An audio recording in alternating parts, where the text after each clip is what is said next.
Yeah, baby. Pipe Spencer played it.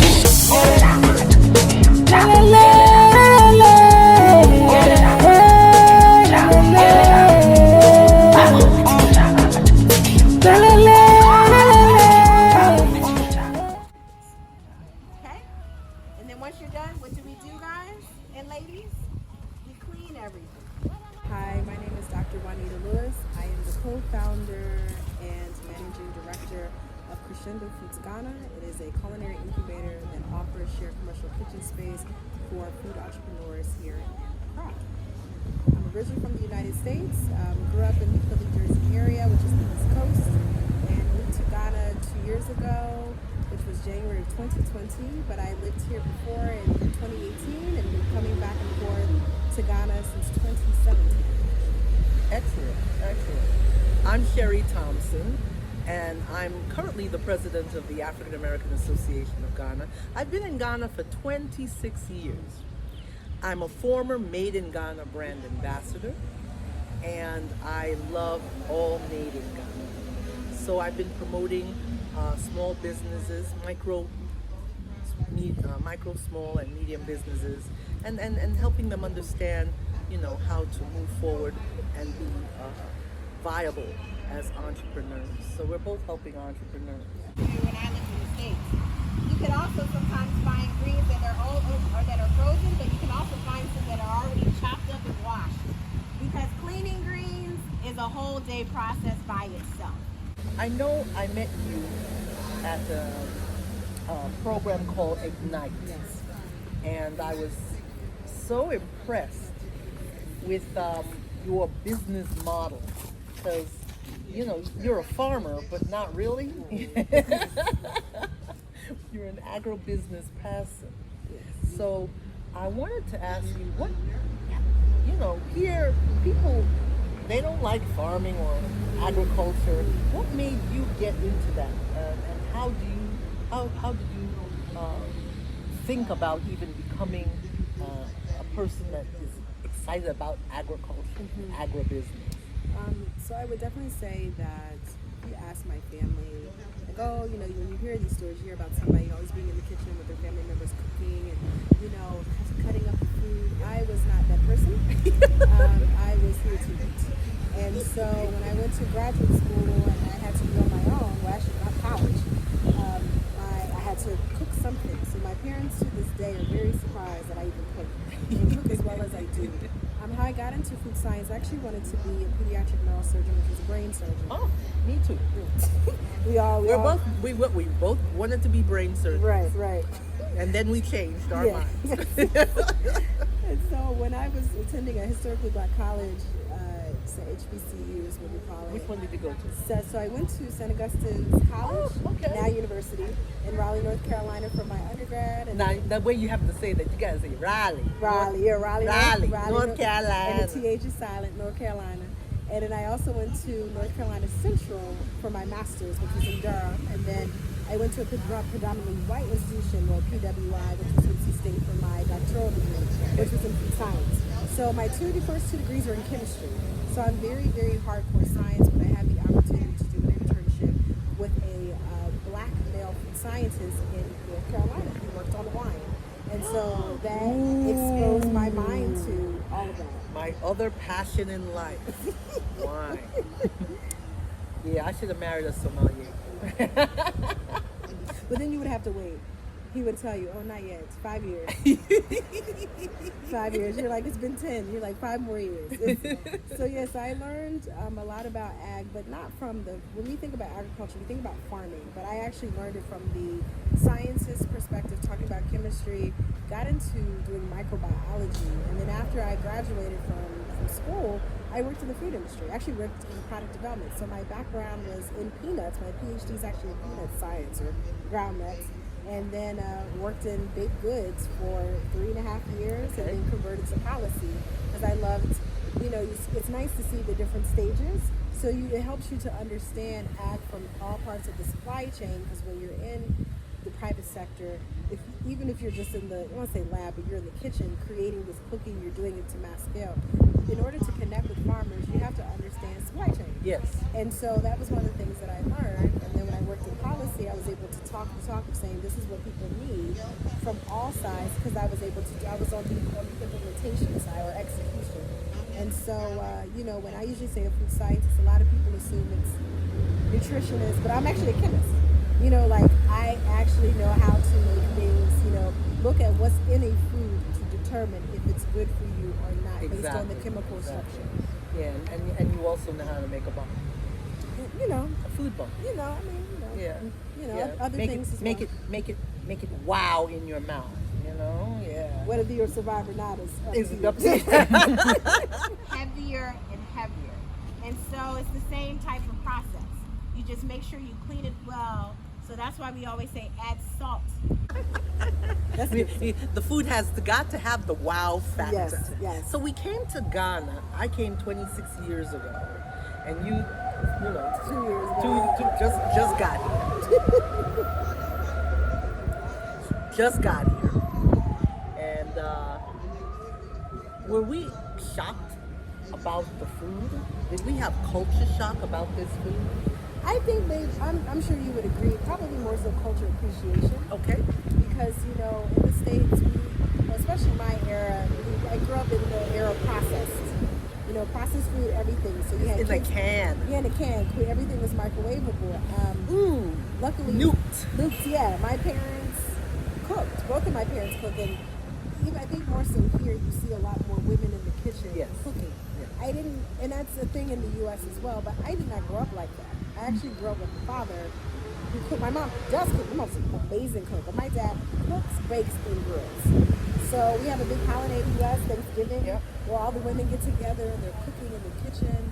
My dad is that person. My dad used to take off a week from work and study what he wanted his turkey to taste like.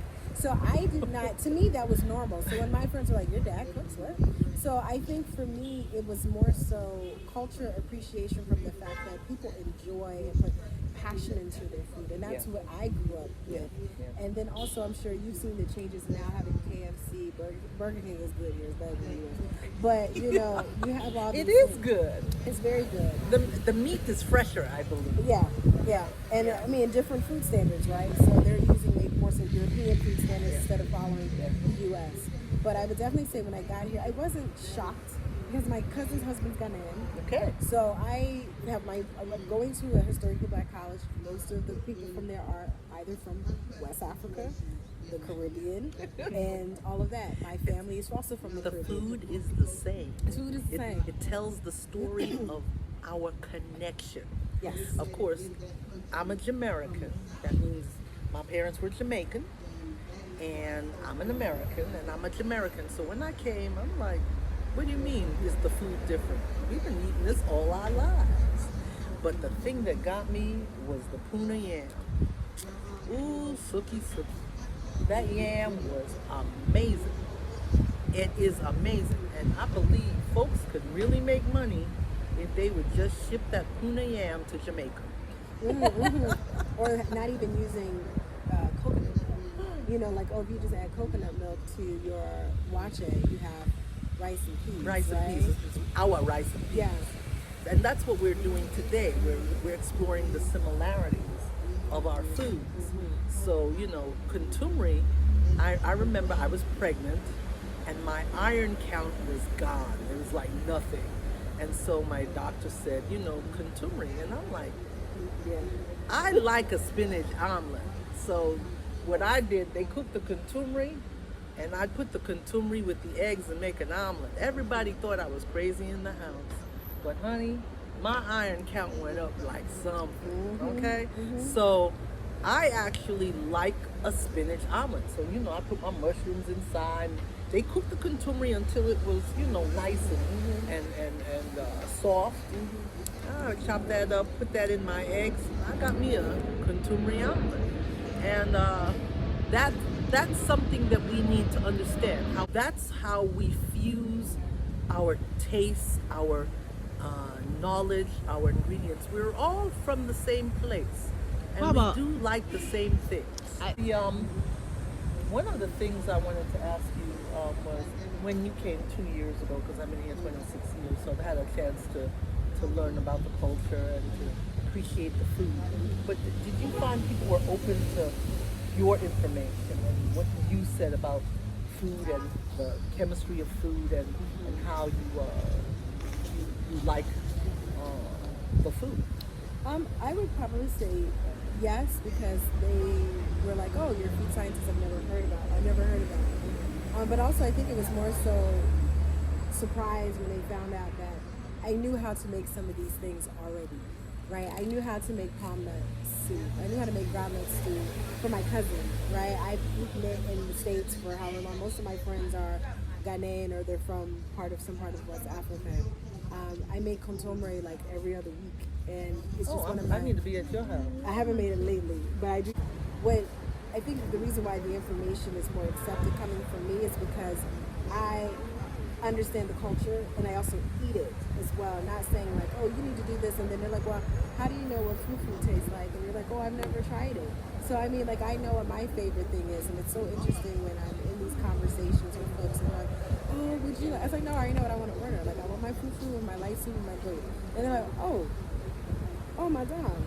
Oh, or even pepper, you know, like, oh, you like things spicy. Yes, I love things spicy. Ever since I tried dawa, oh, my life has been turned around. Dawa. It's tuozafi. Put the dawa inside. Ooh, yes, and also just like, I think the one thing I do like about being in this space is that knowing the different chefs in restaurant owners who really as we say in the States, put their foot into their food, but they really are putting their love into their food. So when we have these discussions, you know, I also like to share what I know, just not from a knowledge, but what I cook. So I had a soul food dinner for a couple of the chefs, maybe about a month or two ago, where I made cabbage, I made smothered chicken, and something else, and they were like, oh, I had lemon bars, because, you know, I made lemon bars. Lemon bars. Yeah, I made lemon bars. You know, that's what I noticed when I got to Ghana. They don't have dessert. No, they're not a dessert culture. They're not a dessert culture. I'm like, that's so Jamaican. We have to have dessert. Yeah. Okay? And it's like, these people don't know the sweetness of life. Right. Well, and the whole belief of sugar, that it can mess up your libido and all of that. Yeah. So interesting. It was so interesting. But to me, it's, I mean, the good thing is I haven't had that much sugar since I've been here. Yeah. But I invited them to come over, and they were like, oh, they've never even thought about putting some of these flavor combinations together. But even Ghanaians and like South Africans, that's a totally different taste food. palette.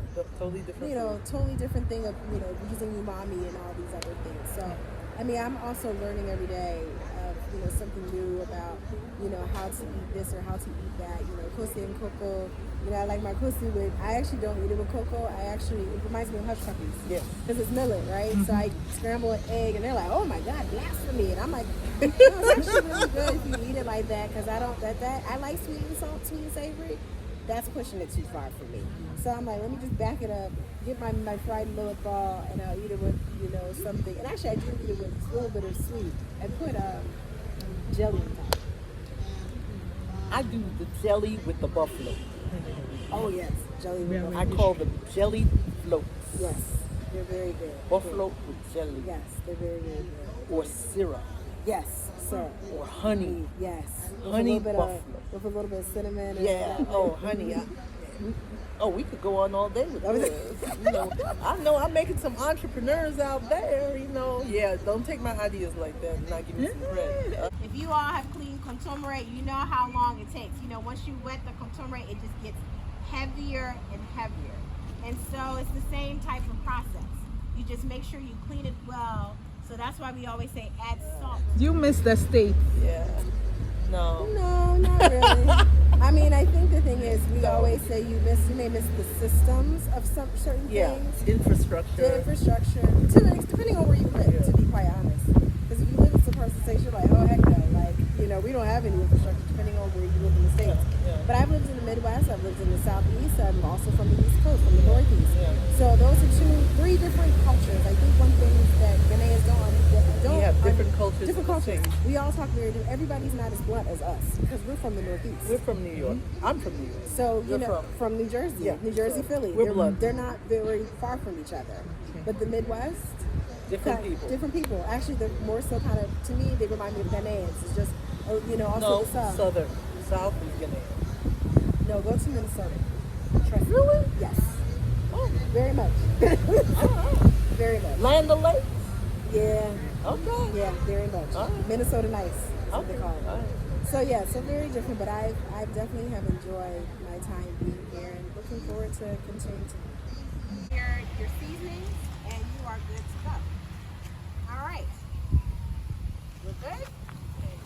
No questions? Question. All right. Question. Yes. You eat a lot of pepper, like the way the Ghanaians. Oh yeah, I do. Oh, I am a pepper person all day. So if you want it to be really, really peppery, I always added a lot more crushed red pepper. And I'll just put it on top. You can actually put it in your water. You can put it on top of your greens when they're not cooked, and then you can add more on top. So just taste it as you want to go. But I always say that your greens should be a marriage of all the seasonings that you put inside. If all you taste is pepper, no one's going to eat it. If you